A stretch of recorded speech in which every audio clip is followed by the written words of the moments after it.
The conservative counterrevolution in the era of Reagan and G.H.W. Bush. Conservatism is centered around localism, limited social welfare roles, and unfettered capitalism. Reagan's victory in the 80s created a major shift to conservatism, with Republicans gaining the presidency and control of the Senate. But conservatism was visible before Reagan's victory. The Democratic Party started to weaken in 1968. Blue-collar workers were becoming uneasy about social reform and were more focused on their own economic troubles. White people began to show backlash towards affirmative action and social programs as they thought they disproportionately benefited women, African Americans, and other people of color. Conservatives used all this downfall to their advantage and started the argument that social reform had not solved the social problems they claimed and that social spending would not lead to economic growth. Then Reagan came into presidency and was now able to voice all these things conservatives have been preaching on a larger scale. Reagan really idealized the self-made man who succeeded using traditional virtues. He discounted the importance of racism and discrimination and thought society's problems could be solved with private philanthropy and help from family and friends. He also thought the government should have no role in the regulation of the economy.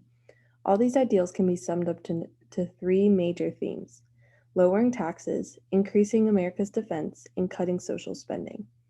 Reagan was able to achieve these goals within his first 8 months by securing major budget cuts, eliminating many regulations, reducing the federal government's policy roles, and he increased military spending massively. He also made strides in his goal to cut social spending through the passage of the Omnibus Budget Equalization Act, or OBRA. OBRA made massive cuts in social programs and eliminated 57 social programs by combining them into 7 major groups. But these services continued to get limited funding.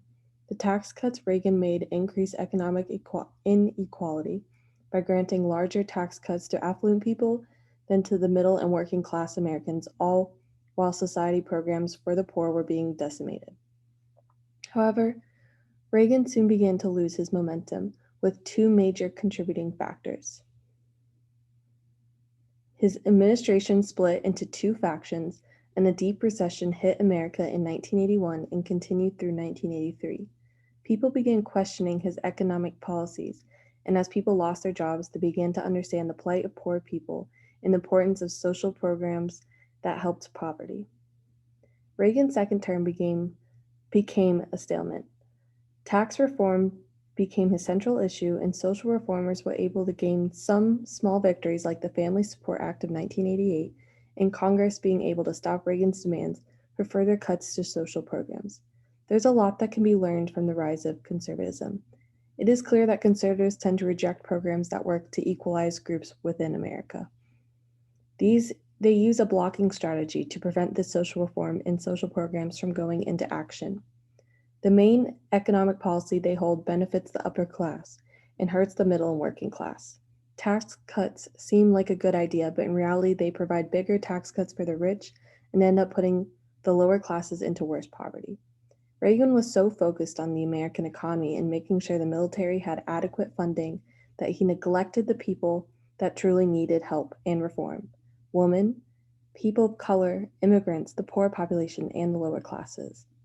While economic growth is important, it is not worth it if it is hurting a majority of the population and does not help people out of poverty. The nation may benefit, but the people within it will only continue to suffer. Social policies and social reform needed to be more focused on during the conservative counterrevolution. So maybe we can finally learn from those mistakes and promote social change in our society now.